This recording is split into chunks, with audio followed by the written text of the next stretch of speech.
Perkenalkan, nama saya Naomi Sabandar, NIM 2024-0006.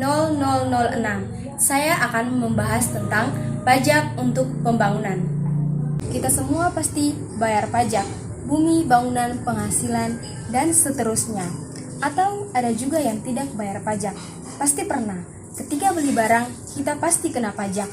Pajak adalah kontribusi wajib kepada negara yang terutang oleh pribadi atau badan yang bersifat memaksa berdasarkan undang-undang dengan tidak mendapatkan imbalan secara langsung dan digunakan untuk keperluan negara bagi sebesar-besarnya kemakmuran rakyat.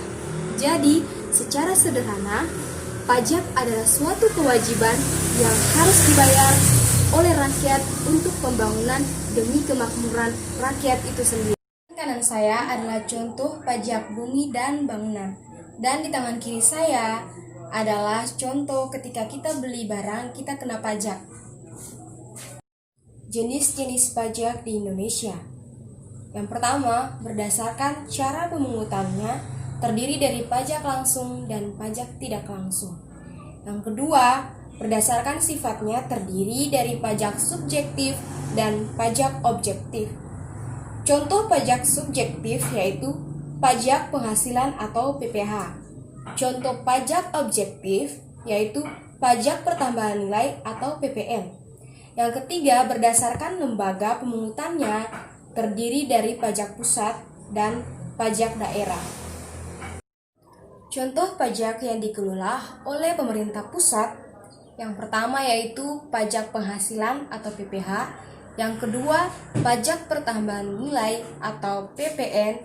Yang ketiga, bea materai. Yang keempat, pajak bumi dan bangunan seperti pajak bumi dan bangunan, perkebunan, perhutanan, dan pertambangan.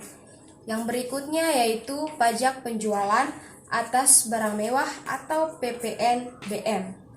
Contoh pajak yang dikelola oleh pemerintah daerah yaitu yang pertama pada pemerintah daerah provinsi, yaitu pajak kendaraan bermotor, pajak bahan bakar kendaraan bermotor, pajak balik nama kendaraan bermotor, pajak air permukaan, dan pajak rokok. Yang kedua, kabupaten kota, yaitu pajak hotel, pajak restoran, pajak hiburan, pajak reklame, pajak penerangan jalan, pajak mineral bukan logam dan bantuan, pajak parkir, pajak air tanah, pajak sarang burung walet, pajak bumi dan bangunan perdesaan dan perkotaan, bea perhotelan, hak atas tanah dan atau bangunan. Untuk mewujudkan masyarakat adil, makmur, dan sejahtera, butuh pemasukan pajak yang tinggi. Kebijakan pajak di Indonesia masih timpang, karena mereka yang miskin membayar pajak lebih besar daripada mereka yang kaya. Rendahnya penerimaan pajak disebabkan oleh beberapa hal. Yang pertama, ketidakmampuan pemerintah untuk mendata dan memungut pajak. Yang kedua, penyelewengan pajak yang dilakukan oleh oknum pemerintah. Yang ketiga, rendahnya kesadaran warga dalam membayar pajak.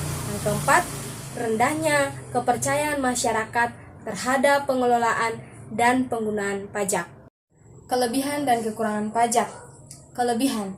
Yang pertama, jumlahnya bisa sangat besar, jadi bisa dipakai untuk memperbaiki infrastruktur negara dan lain-lain. Yang kedua, proses pemungutannya terjamin oleh perundang-undangan yang berlaku. Kekurangannya yaitu bisa dimanfaatkan oleh oknum-oknum di lembaga pemerintahan, yaitu korupsi. Manfaat pajak bagi pembangunan. Yang pertama di bidang infrastruktur seperti jalan baru, jembatan, bandara, dan rel kereta api. Yang kedua di bidang pendidikan seperti beasiswa bidik misi, program Indonesia Pintar, beasiswa ADIK, dan sertifikasi guru. Yang ketiga di bidang kesehatan seperti penerima PBI-JKN, paket obat dan perbekalan kesehatan, dan penugasan tenaga kesehatan. Yang keempat, di bidang perlindungan sosial seperti penyaluran PKH dan bantuan pangan non-tunai. Mari bayar pajak, awasi penggunaannya, mari berantas korupsi. Sekianlah yang dapat saya bahas tentang pajak untuk pembangunan. Terima kasih.